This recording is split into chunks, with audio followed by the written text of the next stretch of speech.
ഹരേ കൃഷ്ണ. നാരായണീയം ദശകം 15 ശ്ലോകം 5. മമ ഗുണഗണലീലാ കർണനേ കീർത്തനാദ്യേർ മയി സുരസരിദോഖ പ്രഖ്യചിത്താനുവൃത്തി ഭവതി പരമഭക്തി സാഹി മൃത്യോർവിജേത്രീ കപിലതനുരിതിത്വം ദേവഹൂത്യേന ഗാദി. ഈ ശ്ലോകത്തിൽ ജ്ഞാനയോഗത്തിനേക്കാളും സാഖ്യയോഗത്തിനേക്കാളും എളുപ്പമാണ് ഭക്തിയോഗം എന്നാണ് കപില മഹർഷി പറയണത്. ഭക്തിയോഗത്തിനെ പറ്റിയിട്ട് പട്ടതിരിപ്പാട് 2-ാം ദശകത്തിൽ വിശദമായിട്ട് പറഞ്ഞിട്ടുണ്ട്.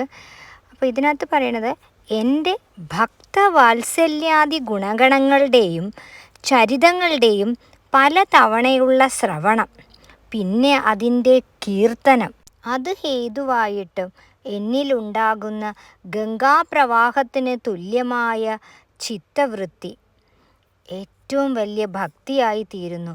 ആ ഭക്തിയാകട്ടെ, ആ ഉത്കൃഷ്ട ഭക്തിയാകട്ടെ ജനന മരണ രൂപമായ സംസാരത്തെ എളുപ്പത്തിൽ ജയിക്കുന്നതുമാണല്ലോ.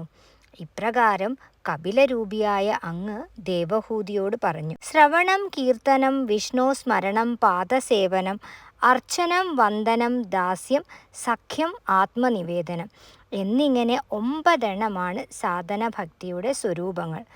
ഭഗവാന്റെ ഗുണഗണങ്ങളുടെയും പുണ്യചരിതത്തിൻ്റെയും ശ്രവണമാണ് ഭക്തിയുടെ ആദ്യഘട്ടം. അതായത് നമ്മൾ ആദ്യം ഭഗവാന്റെ കഥകളും കീർത്തനങ്ങളും ഒക്കെ കേട്ടിട്ടാണ് ഭഗവാനിലേക്ക് അടുക്കാൻ തുടങ്ങുന്നത്. പിന്നീടുള്ള ഘട്ടമാണ് കീർത്തനം. നമ്മൾ ഭഗവാന്റെ കീർത്തനങ്ങളൊക്കെ ചൊല്ലുക, കഥകളൊക്കെ പറയുക. അപ്രകാരം അങ്കുരിക്കുന്ന ഭക്തി ഗംഗാപ്രവാഹം പോലെ അനസ്യൂതം ഒഴുകി അവസാന ഘട്ടമായ ആത്മനിവേദനത്തിലെത്തുന്നു.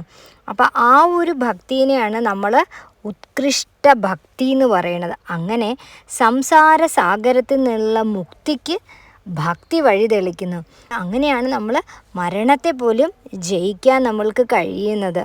ശരീരബോധം മാറി ആ ഭഗവാനിൽ ആത്മനിവേദനം നടത്തി കഴിഞ്ഞാൽ ഈ ശരീരം പോയാലും നമ്മൾക്ക് വിഷമം ഉണ്ടാവില്ല, അല്ലേ?